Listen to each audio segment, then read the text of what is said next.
Hey everybody, this is the fourth here, and welcome to Sound Explained Distortion, where I will be explaining a little bit more about clipping, soft clipping, and saturation.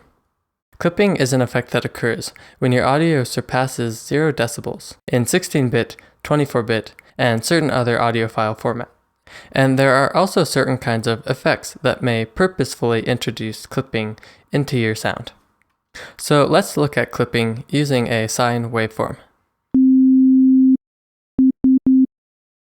So right here, I'm using the Fruity Wave Shaper to simulate hard clipping. So you'll see as I increase the level of this sine wave, it will exceed the threshold and start to hard clip.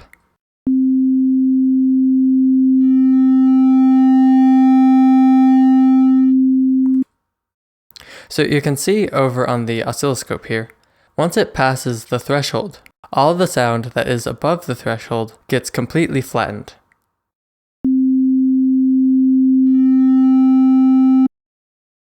And as the sine wave is clipped more and becomes flattened more and more, you can hear different harmonics added to the sound.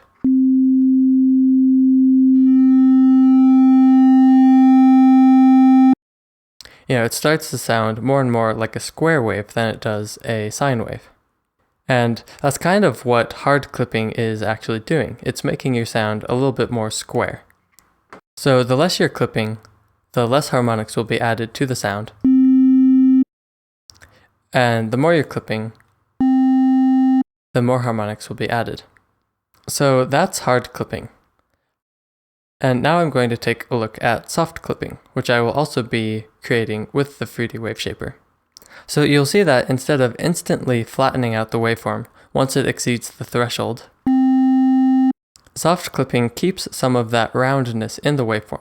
It doesn't shave off those amplitude values as sharply.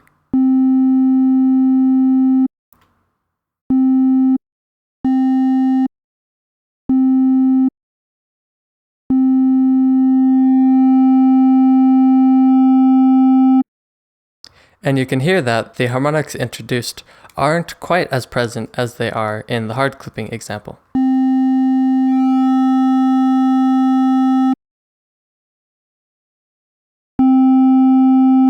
It doesn't get quite as bright.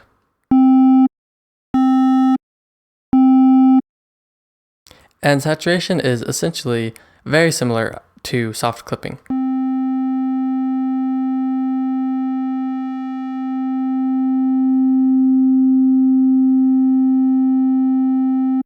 It still limits the amplitude of a waveform in a much softer way than hard clipping does. And saturation and soft clipping have both been created to kind of emulate what happens when you clip on analog gear. Because the saturation effect that you get from pushing the level too high on analog gear is a lot more pleasant than in the digital world.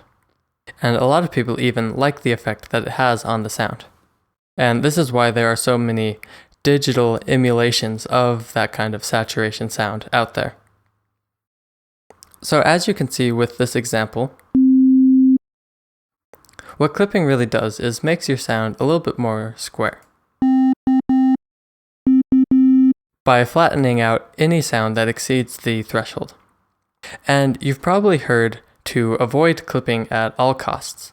A lot of producers treat clipping as if it's some kind of evil black magic. And if you clip at all, your song is going to summon a demon and just destroy everything. You can't clip, you're not allowed to clip. It's the worst thing in the world. It produces a horrible sound, but nobody really explains why. I've seen it so many times. People say don't clip, but they don't back that information up. And my personal opinion about the matter is not on the same lines as other people. And I'm going to explain it in this video and give you an example of both when clipping might be okay and when you would probably really want to avoid it. So in the playlist here, I have two different sounds. I have kind of a saw pluck sound for a dance track.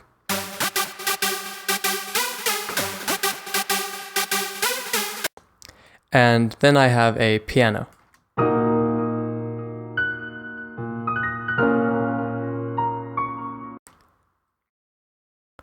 So let's listen to how clipping affects this saw sound.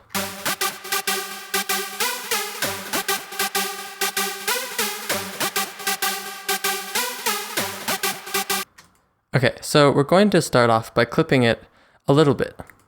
You can see right now it's peaking at about -4 decibels. And we're going to cut a couple of those decibels off using clipping. And now it's down below -8.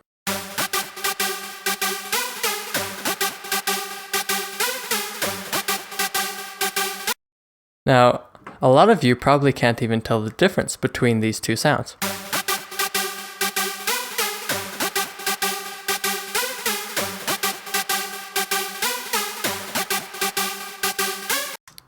What I can hear is that it loses a little bit of its brightness, which may not be a big deal.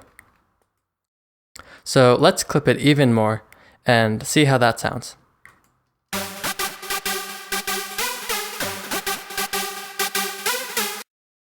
So you can probably hear it a lot better now.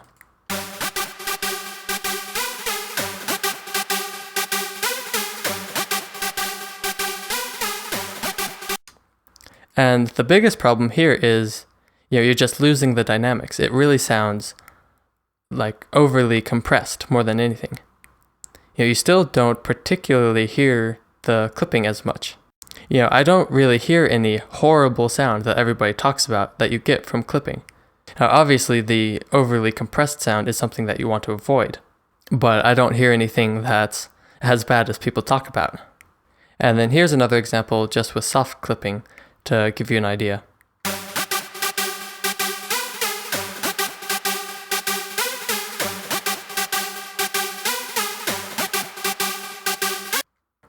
Now let's listen to the piano with the same amount of clipping.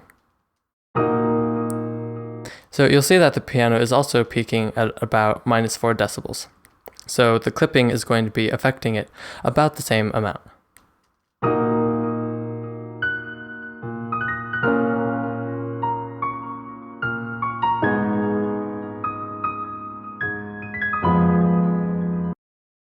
So we'll start off by clipping it at about -8 again.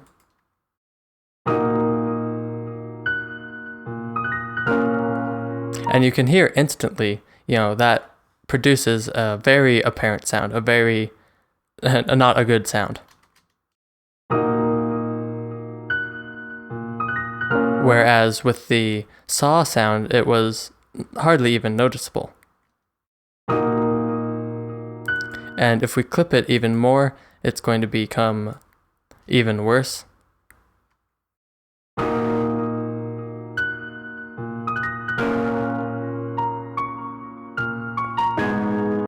And, that is definitely a bad sound. It definitely sounds horrible. That sounds as bad as people make it out to sound. And even with soft clipping, you'll hear it doesn't sound very good either.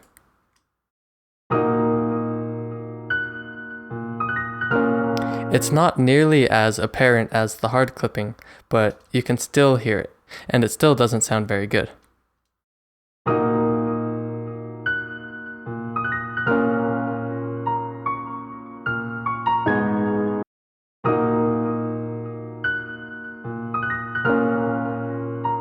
So that's really what people are talking about when they say to not clip, to avoid clipping at all costs. So with certain instrument sounds, clipping and soft clipping are both going to be very apparent, but with other sounds, especially very harmonic rich sounds, like a snare drum or a saw wave or other digital waveforms especially, clipping isn't going to be anywhere near as apparent. The biggest thing that I've noticed while clipping digital sounds, synthesized sounds, is that you lose some brightness. And so here's a saw waveform. And if I use a linear phase EQ to filter out some of that low end, you'll see that it still peaks pretty high on the oscilloscope. In spite of me removing that low end. So you could kind of think that in this saw wave, a lot of the higher harmonics are present in that big peak. And so if I hard clip this waveform, you can hear that some of that brightness is lost.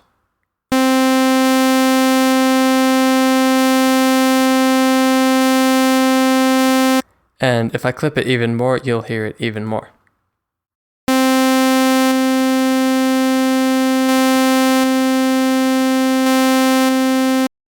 So that's the biggest difference in the sound that I've noticed with clipping certain digital waveforms. Now, I still really wouldn't recommend you allow your final output of your song to clip the master on export.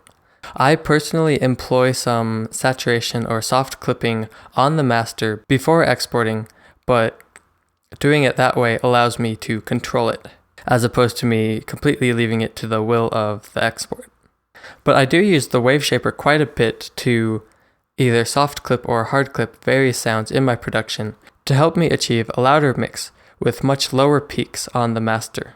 So the point of this video isn't to tell you that clipping is okay or that you should clip, but I did want to give kind of a different perspective than is often given in regards to clipping, because I think it is important to know about.